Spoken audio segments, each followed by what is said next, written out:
चलो निकलो, निकलो, चलो चलो बाहर निकलो। हमारे मेहमान आए नहीं कि भिखारी पहले ही आ गए। चलो निकलो। सीमा, तुम पागल हो गई हो? ऐसे क्यों बोल रही हो? ये लोग बहुत शुभ होते हैं। माय फुट, शुभ होते हैं? तुम मुझे बताओगे शुभ क्या होता है, अशुभ क्या होता है? मनहूस लोग, निकलो यहाँ से। सही कहा बेटा, हम मनुष्य तो होते हैं, मनुष्य हैं हम लोग। अरे जब पैदा होते हैं ना तो हॉस्पिटल वाले हमें मनुष्य बोलते हैं। जब हॉस्पिटल से घर आते हैं ना तो माँ बाप भाई बहन हमें मनुष्य बोलते हैं। जब बड़े होकर हम समाज में निकलते हैं ना तो समाज हमें मनुष्य बोलता है। मनुष्य थे हम लोग, तभी तो तुम हमसे इस तरीके से बात कर रही हो। मनुष्य हम लोग, मनुष्य। दीदी, आप परेशान मत हो, मैं इसके तरफ से माफी मांगता हूँ। दीदी, तुम क्यों माफी मांग रहे हो? ये क्या हमारे रिश्तेदार लगते हैं? इनसे इसी तरीके से बात किया जाता है। समझ में आई बात? तू अभी तक खड़ी है? चल निकल यहाँ से।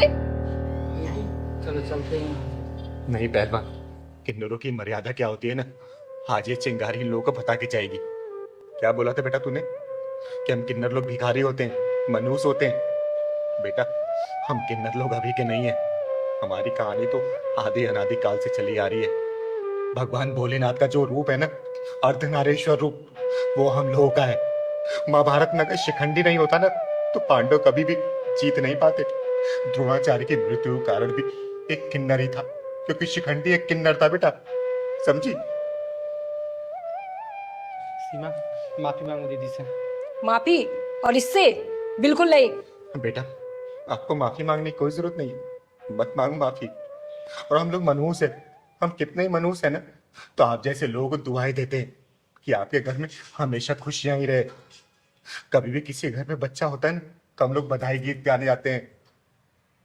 कोई भी आयोजन हमारे बिना पूरा नहीं होता है, चाहे कितने भी खर्चे कर लो, जब तक किन्नर नहीं जाते बधाई देने ना तो शुभ नहीं माना जाता उस जगह को। दुनिया वालों की मानसिकता ऐसी हो चुकी है हमारे प्रति, एक अंग विशेष ना होने के कारण समाज हमें धिक्कारता है, गलत निगाहों से देखता है। कोई छक्का बोलता है, कोई हिजड़ा बोलता है, कोई ताली बजाने वाला बोलता है, कोई रेड लाइट पे खड़े होने वाला बोलता है। अरे हमारी क्या गलती है बताओ ना? अरे उसी भगवान ने हमें भी पैदा किया है ना, जिन्होंने आप लोगों को पैदा किया है। अरे आप लोग पास तो भगवान ने 2 हाथ 2 पैर सब कुछ दिया, हम लोग को ही बराबर दिया, सिर्फ एक अंग विशेष नहीं दिया। हमारी गलती है क्या? एक अंग विशेष ना होने का हमारे माँ बाप भी हमको छोड़ देते, उनको कोई मतलब नहीं होता कि उनका बच्चा कहाँ गया, जिंदा है या मर गया। समाज पे धक्के खा खा के हम लोग बड़े होते हैं, जीते हैं, पलते हैं। अरे मृत्यु अगर इतना आसान होता ना तो हम किन्नर लोग कब के मर चुके होते। लेकिन मैंने सुना है ना कि मृत्यु बड़ी डरावनी होती है, इसीलिए मरने का कोई भी सोच नहीं पाता।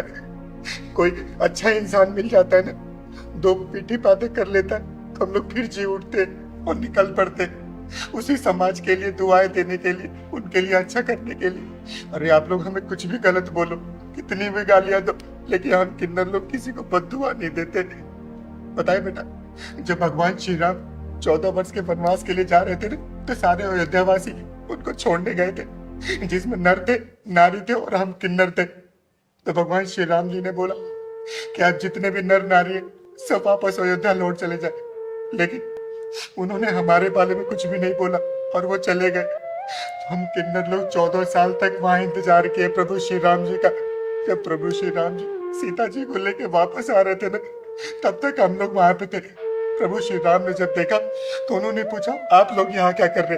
तब हम किन्नरों ने बोला कि हे प्रभु, आपने तो नर और नारी को वापस जाने के लिए बोल दिया था, लेकिन हम किन्नरों को वापस जाने के लिए नहीं बोला। तब प्रभु श्री राम हमारी भक्ति से प्रसन्न हुए और उन्होंने हमें आशीर्वाद दिया कि एक किन्नर, कि आप लोगों को हम आशीर्वाद देते कि कोई भी मंगल कार्य आप लोगों के आशीर्वाद के बिना पूरा नहीं होगा।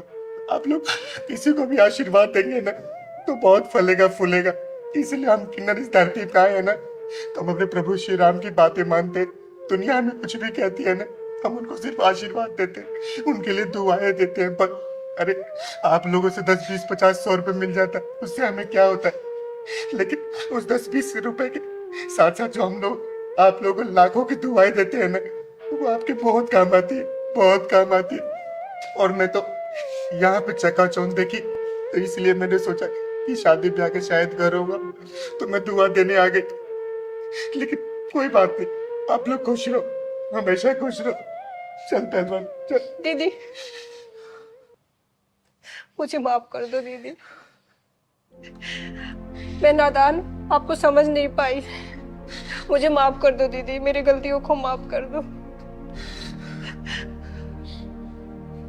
बेटा देख, मैंने ये नहीं बोला कि तूने जानबूझ के किया। हमारे समाज की मानसिकता ही यही है। हम किन्नरों को इसी दृष्टि से देखा जाता है। हम किन्नरों को अच्छा माना ही नहीं आज तक। तो तुम लोग कैसे सीखोगे? अरे तुम तो अभी पैदा हुए होगे ना। पहले के लोग भी ऐसे करते थे, तो वही तुम लोग देख के कर रहे हो। लेकिन एक बात बेटा, हम किन्नर लोग दिल के बुरे नहीं होते। कभी किन्नर के साथ ना बैठ के देखना। अरे हम लोग का ही मन करता है तुम लोग साथ बातें करने का, तुम्हारे साथ हंसने का, बैठने का, खाना खाने का। लेकिन तुम लोग कभी भी अपने समाज में हमें स्थान नहीं देते हो, इसलिए दिल बहुत रोता है। और उस भगवान से सिर्फ हम एक ही दुआ करते हैं कि हे भगवान, अगले जन्म में ना भले में कोई जन्म मत देना, ये किन्नर का जन्म हमें मत देना। मत देना बेटा, मत देना। एक बात और बेटा, शायद तुम लोगों के दिमाग में आता होगा, जब किन्नर की मृत्यु होती है तो उसे चप्पलों से मार के उसका अंतिम संस्कार किया जाता है। वो इसीलिए हे भगवान, इसको अगले जन्म में कभी भी किन्नर का जन्म मत देना। दीदी चुप हो जाओ, यहाँ से चलते हैं। दीदी, दीदी मत जाओ ऐसे, और हमें माफ कर दो। हमसे बहुत बड़ी भूल हो गई। हमारे घर में मेहमान आए या ना आए, आप हमारे घर के अंदर चलो दीदी। ये हमारे लिए बहुत सौभाग्य की बात होगी, नहीं तो मुझे लगेगा कि आपने मुझे माफ नहीं किया। हाँ दीदी, इसको माफ कर दो। इसने जो किया वो नादानी में किया है। माफ कर दो बाकी। चलो दीदी, अंदर चलो।